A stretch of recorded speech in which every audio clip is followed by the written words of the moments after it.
안녕하십니까?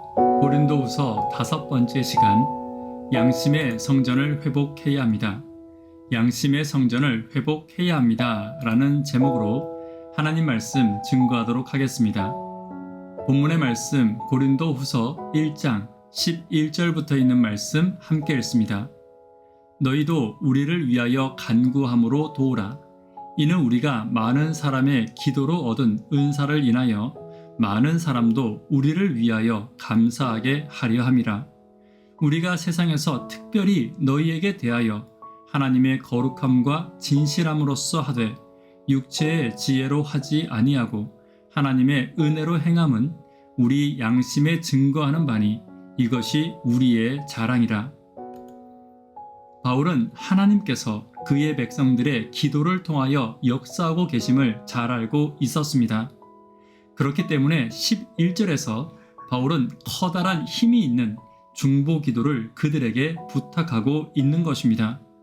그리고 자신도 연약한 존재임을 밝히며 성도들의 기도의 힘 없이는 사역할 수 없음을 고백하고 성도들이 바울 자신에게 얼마나 소중한 존재인지를 말하고 있습니다. 지금도 교회 안에는 바울과 성도들의 모습과 같은 연합과 중보 기도가 반드시 필요합니다. 오늘은 믿음의 성도들이 가지는 협력의 태도에 관해 본문을 통해 함께 살펴보도록 하겠습니다. 첫 번째는 기도는 연합의 증거임을 잊지 않아야 합니다.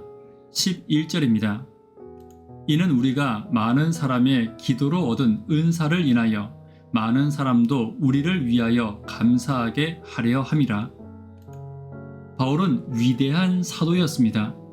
그럼에도 불구하고 많은 사람의 기도의 힘이 그의 은사와 열매의 가장 큰 힘이었음을 고백하고 있습니다. 교회는 하나의 지체로서 연합 없이는 결코 힘을 발휘하지 못합니다. 그리고 그 연합의 힘을 발휘하게 하는 것이 서로를 향한 간절한 중보 기도입니다. 성도의 사랑은 간절한 기도를 통해 드러나며 성도의 연합은 하나된 기도를 통해 드러날 것입니다.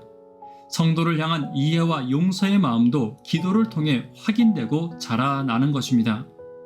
잘못을 지적하기를 좋아하고 상처 주는 것에 대해 무지한 자들은 입술로는 기도하지만 결코 중보 기도에는 이르지 못합니다. 중보 기도는 단순히 입술로 기도하며 기도 제목을 놓고 기도하는 의무적인 기도가 아닙니다. 성도를 위해, 교회의 부흥을 위해 예수님의 마음으로 기도하는 기도를 우리는 중보 기도라고 하는 것입니다. 오늘 중보 기도를 통해 교회의 연합과 성도의 사랑을 이루는 저와 여러분 되기를 간절히 바랍니다. 두 번째는 성도를 향해 거룩함과 진실함으로 대해야 합니다. 12절입니다. 우리가 세상에서 특별히 너희에게 대하여 하나님의 거룩함과 진실함으로써 하되. 진실한 사람을 만나는 것보다 더 힘이 되는 것은 없습니다. 때때로 성도들 중에는 진실함이 없는 거룩함을 가지는 성도들이 있습니다. 지금 바울이 받고 있는 오해도 아마도 고린도 교회에 이러한 지도자들이 많이 있었기 때문에 같은 오해를 받고 있는 것입니다. 거룩함을 이야기하지만 진실되지 않기 때문에 거룩함이 오히려 그들에게 독이 되고 성도들에게 감화가 아닌 시험거리가 되었던 것입니다. 진실되지 못한 거룩함은 말씀으로 사람들을 정죄하고 사역하는 자들을 판단하며 자신의 잣대로 교회를 판단하고 성도들을 판단하는 것입니다. 다시 말해 그들의 거룩한 말에는 예수님의 마음이 없고 성도들을 사랑하는 마음도 없고 교회를 연합시키는 마음도 없습니다. 원칙을 이야기하지만 자신의 원칙일 뿐 가장 중요한 원칙을 잃어버렸던 바리새인과 같은 지도자들을 이야기하고 있는 것입니다. 오늘 예수님이 찾으시는 지도자와 성도는 거룩함과 진실함을 함께 무장하고 있는 지도자와 성도입니다. 그리고 교회의 지도력의 가장 큰 힘은 거룩함과 진실함에 있습니다. 오늘 교회와 성도들에게 항상 거룩하며 진실함을 가진 저와 여러분 되기를 간절히 바랍니다. 세 번째, 하나님의 은혜로 행해야 합니다. 12절입니다. 육체의 지혜로 하지 아니하고 하나님의 은혜로 행함은 우리 양심에 증거하는 바니 이것이 우리의 자랑이라.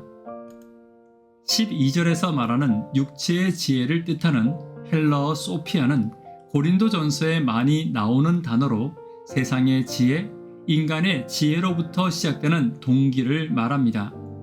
신앙은 하지만 그 신앙의 동기가 자신의 만족과 자랑을 위해서이고 교회의 직분과 복음 역시 자신의 만족을 위해 사용하는 것을 말합니다. 그러나 진실하고 거룩한 성도는 모든 행동의 동기와 신앙의 동기가 하나님의 은혜로부터 나와야 합니다. 오늘 우리의 신앙의 모든 동기와 행동과 말이 예수님이 가지셨고 바울이 가졌던 하나님의 은혜가 우리의 동기와 시작이 되기를 간절히 바랍니다. 네 번째는 양심의 성전을 회복해야 합니다. 하나님께서 우리 속에 세우신 작은 양심의 성전이 있습니다. 양심은 남을 속일 수 있지만 하나님과 나를 속일 수는 없습니다. 그러나 이 양심의 성전이 무너진 성도들이 있습니다. 거짓말을 말하고 진실하지 못하며 거룩함을 잃어버렸지만 그 사실을 알지 못하고 잘못에 대한 자각이 없기 때문에 회개도 없는 자들입니다. 그러나 하나님께서는 우리에게 다시 양심의 성전을 세우기 위해 말씀과 예배의 기회를 항상 주시고 계십니다. 혹시 양심의 성전이 조금이라도 무너진 성도가 있다면 오늘 하나님의 말씀에 따라 양심의 성전을 회복하기를 간절히 바랍니다.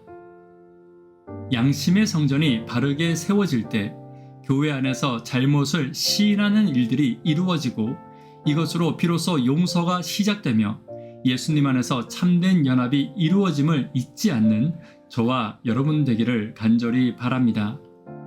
말씀에 결론 맺도록 하겠습니다. 성도들이 교회 안에서 협력하기 위해 가져야 할 태도를 살펴보았습니다. 기도가 협력의 증거임을 잊지 않아야 합니다. 거룩함과 진실함으로 행해야 합니다. 행동의 동기가 하나님의 은혜가 되어야 합니다. 양심의 성전이 먼저 회복되어야 합니다. 기도 제목 함께 나누도록 하겠습니다. 구도자분들을 위해 기도 부탁드립니다. 청년, 학생, 어린이들을 위해 도루가 사랑의 죽봉사를 위해 기도 부탁드립니다. 하나님께서 주신 양심의 성전이 회복되기를 위해 기도 부탁드립니다. 이 시간 개인적으로 기도하도록 하겠습니다. 감사합니다.